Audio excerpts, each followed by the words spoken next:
Si je voulais chercher du travail, on me regardait bizarrement, quoi. Hello à tous, ici Sandrine Savrimoutou.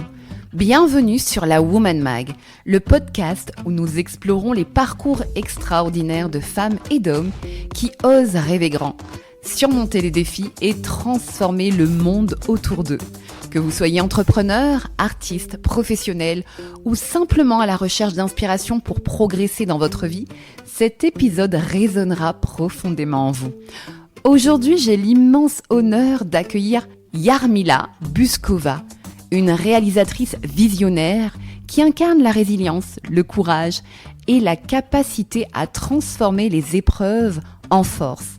Née en ex-Tchécoslovaquie, Jarmila a dû fuir son pays en quête de liberté.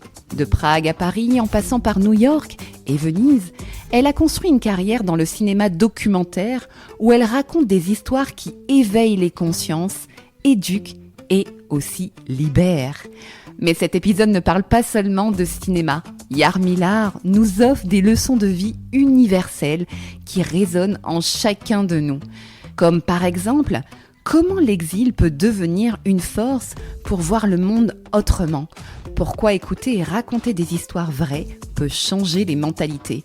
Comment transformer les épreuves en opportunités pour grandir, autant personnellement que professionnellement ? Et enfin, comment laisser un impact durable en restant fidèle à ses valeurs et à sa vision. Nous parlerons aussi de son travail marquant, notamment Les 30 courageuses de la Réunion, un documentaire qui brise le silence sur les avortements forcés et les stérilisations non consenties. Que vous cherchez à entreprendre de projets ambitieux ou trouver les clés pour traverser des moments de doute ou vous inspirer de parcours hors du commun, cet épisode est une mine d'or. Et n'oubliez pas, chaque voix compte. Chaque histoire peut changer une vie et peut-être même la vôtre. Avant de conclure, un petit mot. Cet épisode n'est pas sponsorisé, mais il est rendu possible grâce à la Woman Mag, le magazine qui met en lumière les parcours, les voix qui inspirent, le magazine qui prône l'émancipation féminine. Si votre entreprise souhaite soutenir ce podcast et bénéficier d'une belle visibilité auprès de notre communauté engagée de femmes et d'hommes passionnés, n'hésitez pas à nous contacter directement. C'est une belle opportunité pour associer votre marque à des valeurs fortes comme l'émancipation, la résilience, l'ambition. Belle écoute à vous. Écoute, en quelques mots, Jarmila, est-ce que tu peux te présenter Alors, je m'appelle Jarmila Buskova. Comme mon nom l'indique, je viens de loin. Je viens de l'ancienne Tchécoslovaquie, aujourd'hui République tchèque, qui est Europe centrale. Je suis une globe-trotteuse, donc je suis partie de mon pays à l'époque où on était cadenassé par les Russes, et j'ai vécu un peu aux États-Unis, j'ai vécu en Italie, en Suisse, et finalement je me suis installée en France. Et en France, j'y suis depuis plus de 30 ans. Et moi, j'ai fait les études donc à Prague, dans mon pays, j'ai fait les études de cinéma. J'ai travaillé dans un premier temps comme première assistante dans le long métrage. J'ai travaillé avec les grands réalisateurs. Et ensuite, j'ai toujours eu une faiblesse pour le documentaire. Et je me suis dit, allez hop, je tente d'être réalisatrice indépendante, malgré les risques. Et donc, je me suis lancée et curieusement, j'ai jamais regretté. Malgré les moments où c'est difficile, c'est un métier très exigeant. Chaque projet demande beaucoup de temps et n'est pas forcément très bien rémunéré. Mais ça dépend vraiment, on est porté par un engagement, par un enthousiasme. Et puis on fait beaucoup de magnifiques rencontres. Et pourquoi tu as choisi de faire carrière dans le cinéma ? Écoute, j'ai beaucoup hésité en fait. Je me suis dit, mais qu'est-ce que j'ai envie de faire ? Et ma famille était assez dans la culture. On m'amenait toujours au théâtre, au concert, au cinéma. Et je me suis dit, oui, mais comment pénétrer là-dedans, en dehors d'aller voir la culture, on n'avait pas vraiment des connexions et tout, donc généralement ça se passe par des pistons. Et moi, j'en avais aucun. Mais j'y suis arrivée à force de persistance. Oui. Voilà. T'as frayé ton chemin. Tu disais que tu as commencé tes études à Prague, puis tu es partie de la Tchécoslovaquie en passant par la Belgique, C'est ça. Venise, New York et Paris. Alors comment cette expérience d'exil a-t-elle influencé ta manière de voir le monde et aussi tes documentaires dont on va parler aussi justement? J'étais toujours très curieuse des gens et des manières de vivre ailleurs. Ça m'a énormément enrichie et j'ai parfois été très surprise parce que en partant de chez moi, je me suis dit, il y avait une idée, comme on ne pouvait pas voyager, la frontière était fermée hermétiquement. On avait tendance à croire que derrière cette frontière, c'est le paradis. Et en fait, en partant en Belgique, j'ai découvert que pas du tout. Enfin, je ne veux pas parler mal de la Belgique, mais je me suis retrouvée coincée. J'ai pas du tout eu l'impression d'être aussi libre que chez moi finalement, parce que il y avait très peu de culture. C'était des mondes qui étaient un peu, comment dire ça, la femme était considérée pas comme une femme indépendante, mais comme une mère de famille ou une épouse. Et puis, si je voulais chercher du travail, on me regardait bizarrement, quoi. Et ça me plaisait pas du tout. Parce que je me suis dit, mais tiens, en Tchécoslovaquie, il n'y avait pas ce genre de préjugés. Et ça, c'était vraiment une découverte, quoi. Et donc, par la suite, évidemment, le monde anglo-saxon, c'est encore autre chose. L'Italie, enfin, Venise, c'était un rêve. Et puis, la France, c'est là que je me suis sentie enfin chez moi. Curieusement, c'est le premier pays où, quand j'ai posé mes valises et quand j'ai rencontré les gens, quand j'ai créé les amitiés, je me suis dit oui, là je peux vivre et ne pas avoir la nostalgie de mon pays. Tu as également travaillé, comme tu disais, avec des réalisateurs de renom. Comment s'est passée la transition entre ton rôle d'assistante réalisatrice et celui de réalisatrice à part entière ?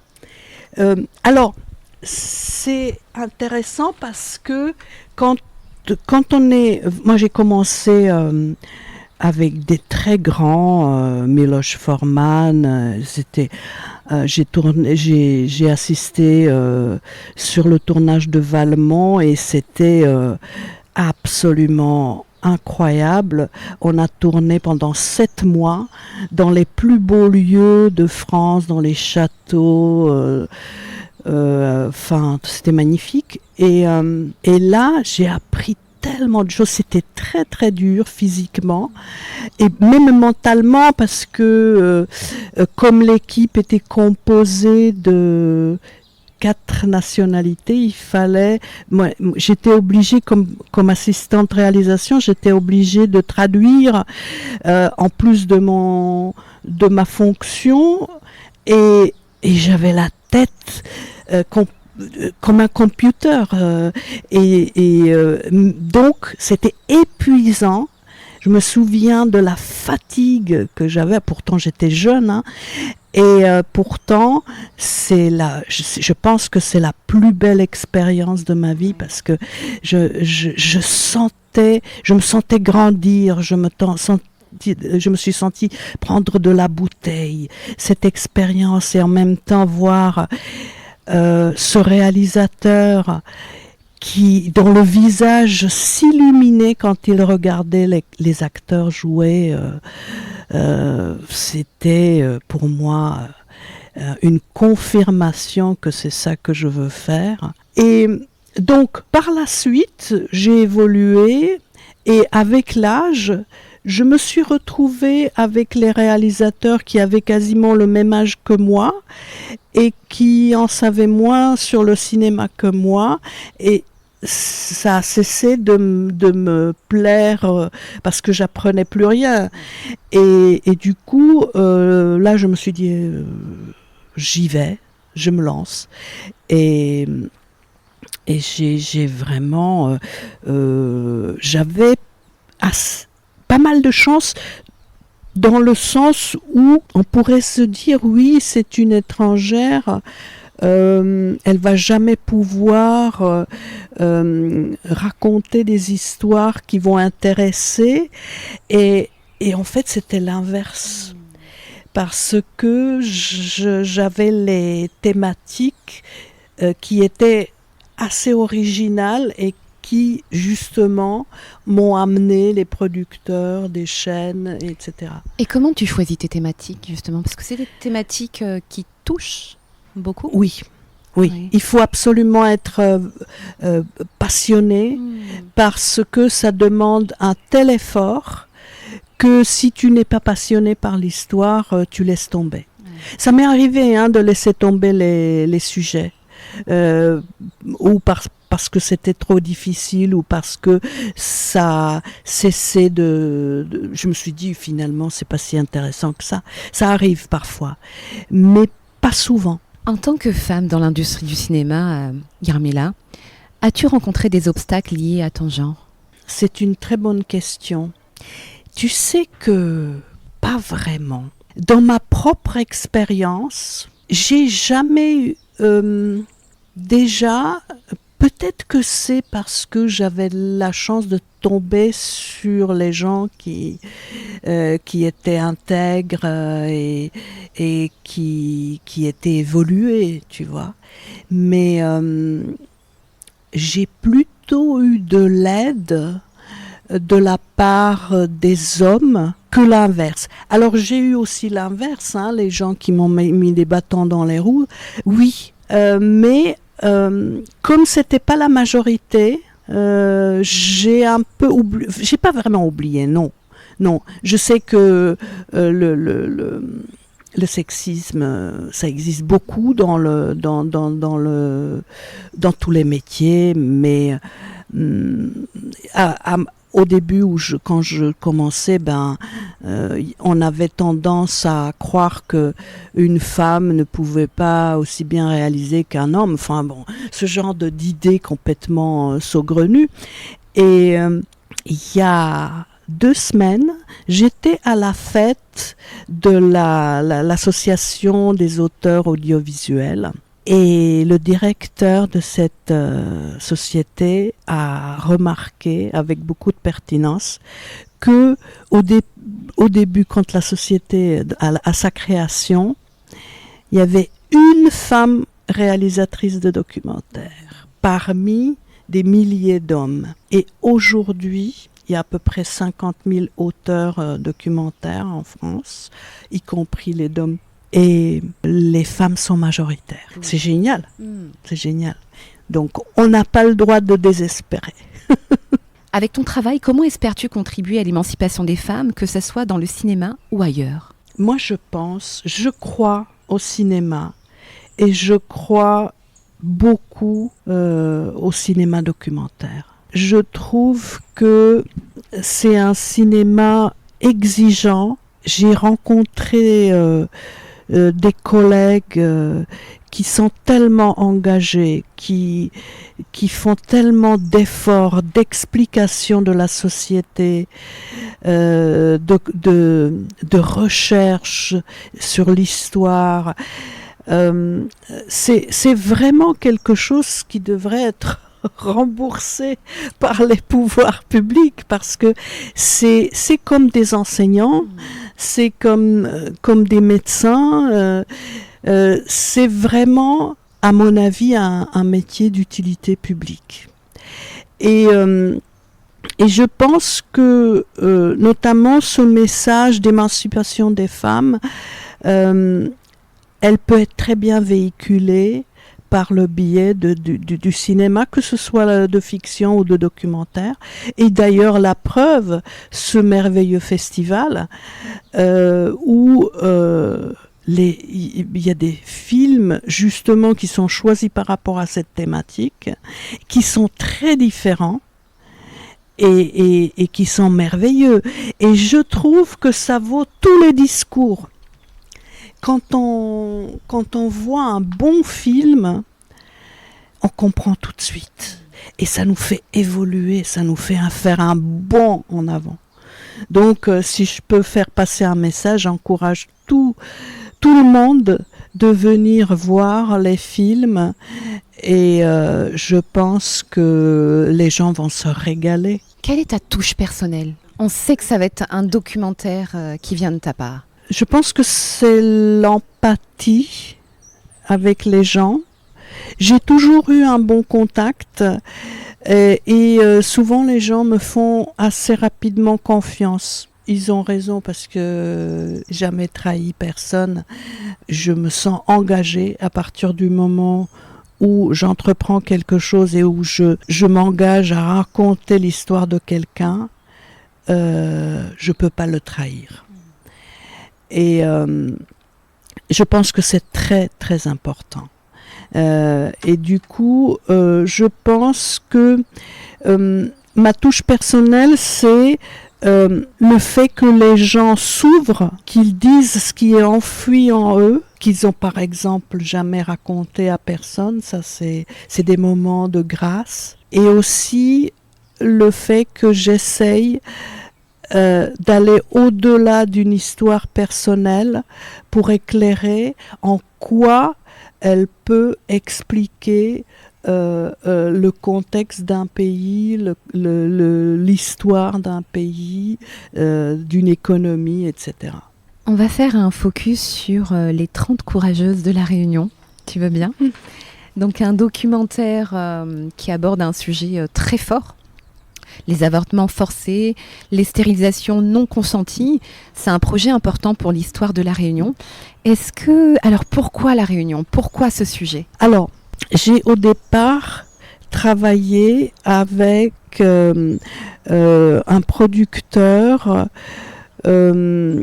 qui m'a rencontré lors d'un festival où j'ai reçu un prix, et donc il m'a contacté en me disant j'aimerais faire un sujet sur les avortements forcés dans le monde entier, parce que ça s'est produit dans beaucoup de pays à un moment donné. Et comme il a vu mon film sur une femme qui a reçu le prix, il m'a dit « Je pense que vous seriez la personne idéale pour faire ce sujet-là ». Et ça a commencé à me titiller. Et donc au départ, j'ai fait un peu une recherche sur ce sujet-là, et je me suis rendu compte que les différents pays, ça se passait, les avortements se passaient à différentes époques et pas pour des mêmes raisons. Et c'était tellement tenticulaire que c'était tellement compliqué à expliquer, ça aurait duré des heures, et en fait trop complexe. Et on s'était dit, donc avec les films du Cygne qui ont produit le film, on s'était dit que on va se concentrer sur La Réunion. C'est la France, et pourquoi est-ce que et comment se fait-il que ça aurait pu se produire en France? Donc ça nous touche plus particulièrement, et dès que on s'est concentré sur ce sujet-là, on a découvert tellement de choses, on a vu que ça vaut largement un grand film, un film qui peut expliquer beaucoup de choses sur la politique, sur l'omerta, le secret, sur l'intimité de la femme. Et du coup, je me suis dit, oh là là, c'est génial, c'est un sujet pour moi. Et comment s'est déroulé le tournage ? Alors, il y a eu beaucoup de recherches au départ. J'ai vraiment voulu... je me suis entêtée parce que beaucoup de gens m'ont dit, oui, mais ça fait 50 ans après, tu vas jamais retrouver les femmes qui ont vécu ça. C'est complètement illusoire de te lancer là-dedans, etc. Et puis d'abord, si tu les retrouves, elles vont pas vouloir parler, etc., etc. Et puis, je me suis dit, oui, mais je vais raconter une histoire qui appartient à ces gens-là. Si jamais il y en a, ne serait-ce qu'une qui est encore en vie, je me dois de la retrouver. Et j'ai fait vraiment beaucoup d'efforts et de persuasion. Parce que quand j'en ai retrouvé quelques-unes, évidemment, elles n'ont pas voulu parler, parce qu'elles n'ont jamais parlé de ça à personne, ni à leur famille. Et du coup, c'était pas facile, mais avec le temps, c'était comme si c'est devenu mes mamans. J'avais cette relation avec ces femmes. À chaque fois que je suis venue à La Réunion, je les ai revues, j'ai papoté avec elles et je les ai pas forcées. J'ai accepté qu'elle m'ait dit non, mais j'avais envie de les revoir. Alors, je suis venue, je me souviens une fois, c'était la journée de la femme. Alors, je suis passée chez Madame Robert avec un bouquet de fleurs en lui souhaitant bonne journée de la femme. Elle était épatée. Elle m'a dit, mais j'ai jamais reçu un aussi beau bouquet, etc. Il y avait des histoires comme ça. Et au fur et à mesure, il y en a une qui a dit oui. Il y en a une autre qui a dit oui, mais sans me filmer. Et peu à peu, ça s'est fait, quoi. Et la relation était très, très forte. Et en réalisant ce documentaire, quel impact espérais-tu justement avec ce film ? Alors, j'ai déjà eu des fruits de ce travail. J'ai tenu à raconter la complexité de la chose. Pas faire un film noir et blanc.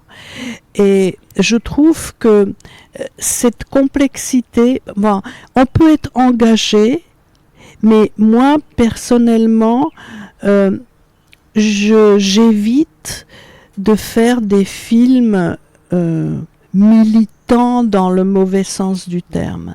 Je trouve que quand on explique bien la complexité de la chose, c'est là qu'on peut justement lutter contre les choses qui nous déplaisent. Cette chose-là, comment le système s'est créé, comment ça a pu arriver, je trouve qu'il fallait vraiment bien expliquer.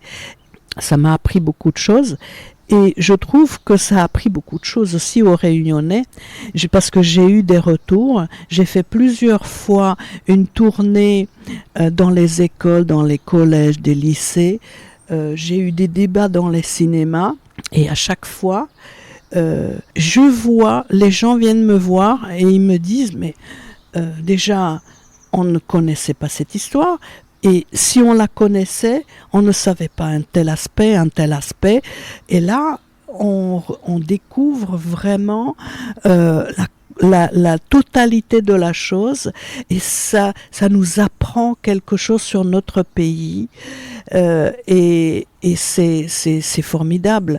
Et donc, je me souviens des questions des jeunes. Parfois, il y a des jeunes qui posent des questions d'une pertinence incroyable. Et du coup, je me suis dit, mais c'est formidable d'organiser, les gens qui organisent les projections dans les écoles et les débats à l'issue des projections, je trouve que c'est vraiment d'une très très grande importance. Et tu as aussi réalisé un second documentaire justement à La Réunion. Tu Tu veux bien nous en parler également?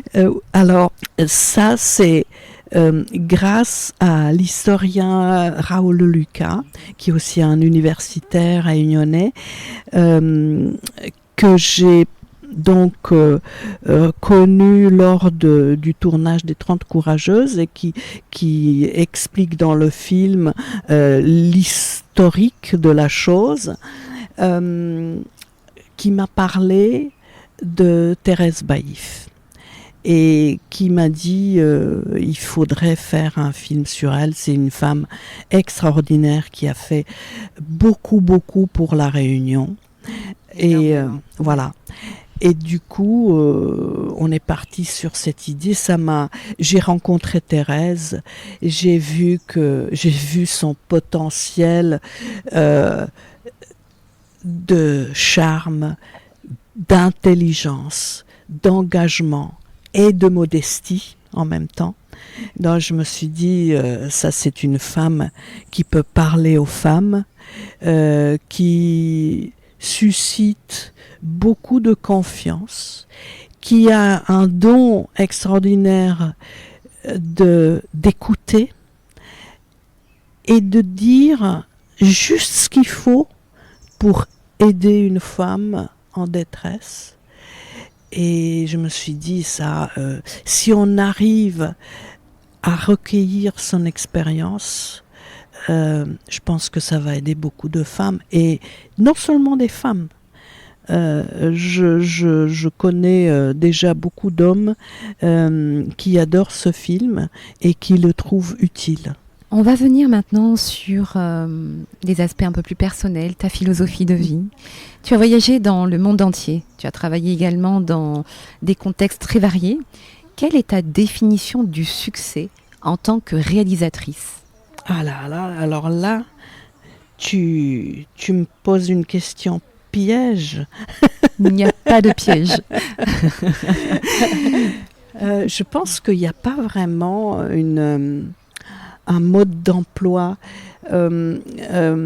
C'est tellement différent. Et justement, je pense que le succès ou l'intérêt vient du fait de l'originalité et d'une sorte d'engagement, mais engagement dans le sens passion. Passion, quand il y a une passion pour une histoire, ça se sent dans le film. Et là, ça vaut pour le documentaire et ça vaut pour la fiction. Tu sens quand un film est raconté avec un engagement intérieur, avec une flamme, ça se sent très très vite. Et je pense que c'est ça que quand quelqu'un fait un métier pour gagner de l'argent, c'est pas la bonne pas la bonne recette dans ce métier-là. Peut-être dans la banque, mais pas dans ce métier. Qu'est-ce qui t'inspire au quotidien, aussi bien dans ta vie personnelle que professionnelle ? L'amitié, ça m'a toujours guidée. J'ai énormément d'amis dans le monde entier. Et du coup, je trouve que chaque culture a quelque chose à nous apprendre. Et donc ça,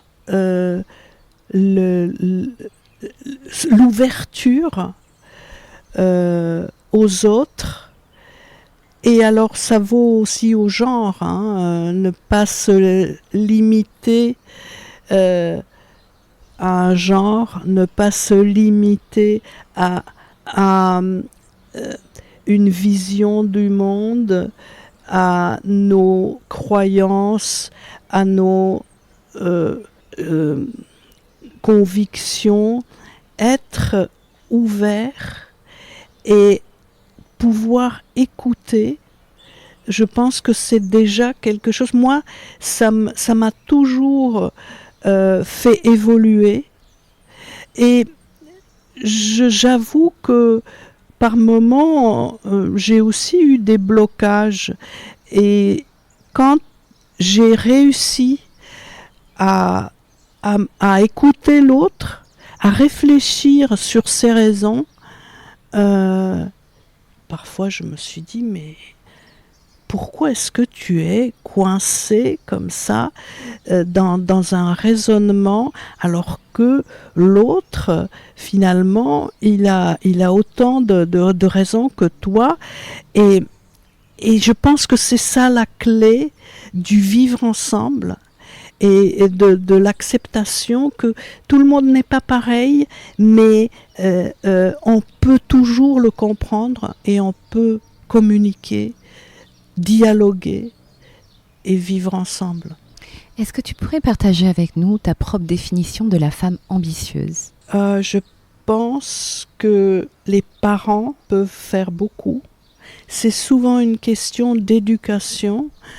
Moi, personnellement, alors que j'ai eu des parents merveilleux, c'était une époque où la femme, il fallait qu'elle se marie, qu'elle ait une famille, et puis ça s'arrêtait là. Et d'ailleurs, Thérèse m'a raconté la même chose. Et le fait de se révolter contre ça, ça nous a donné une force. Mais je trouve que les filles qui ont pu avoir un soutien des parents en disant mais vas-y, tu vaux autant qu'un garçon, tu as autant de capacités. Moi je pense que ça donne des ailes. Donc je pense que l'éducation y est pour beaucoup. Et après, si dans la vie on a quelque chose, à la fois une révolte dans le sens de non-acceptation des canons de la société et en même temps quelque chose de conciliant qui fait que on y arrive sans détruire tout, c'est une alchimie parfois un peu complexe.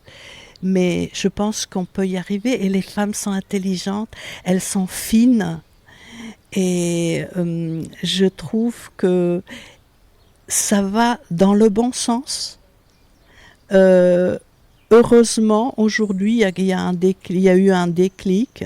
Je pense que ça va dans le bon sens. Il faut persister.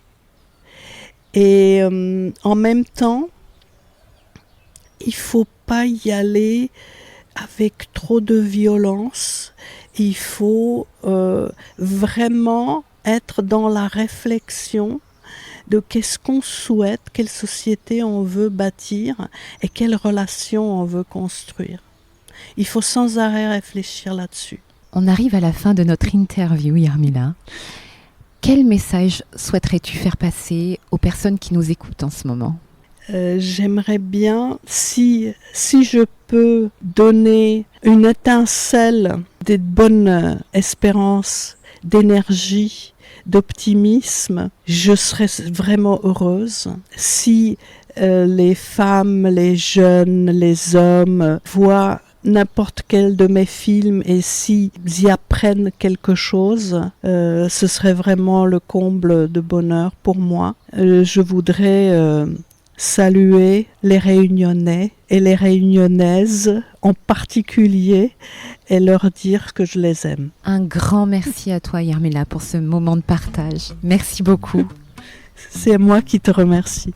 Si cette interview et ces paroles résonnent en vous, faites-les voyager. Partagez-les sur vos réseaux sociaux. Taguez même des personnes qui ont besoin d'entendre ces paroles motivantes et inspirantes. Ou encore, laissez-nous un commentaire. C'est aussi une très belle manière de m'aider à faire connaître ce podcast. Votre soutien est précieux. C'était Sandrine Savrimoutou et vous avez écouté un épisode du podcast La Woman Mag. Retrouvez le magazine en ligne sur www.la-woman-mag.com et je vous invite également à nous suivre sur nos réseaux sociaux et le groupe des femmes ambitieuses de la Réunion, de l'océan Indien et du monde. Continuez à briller.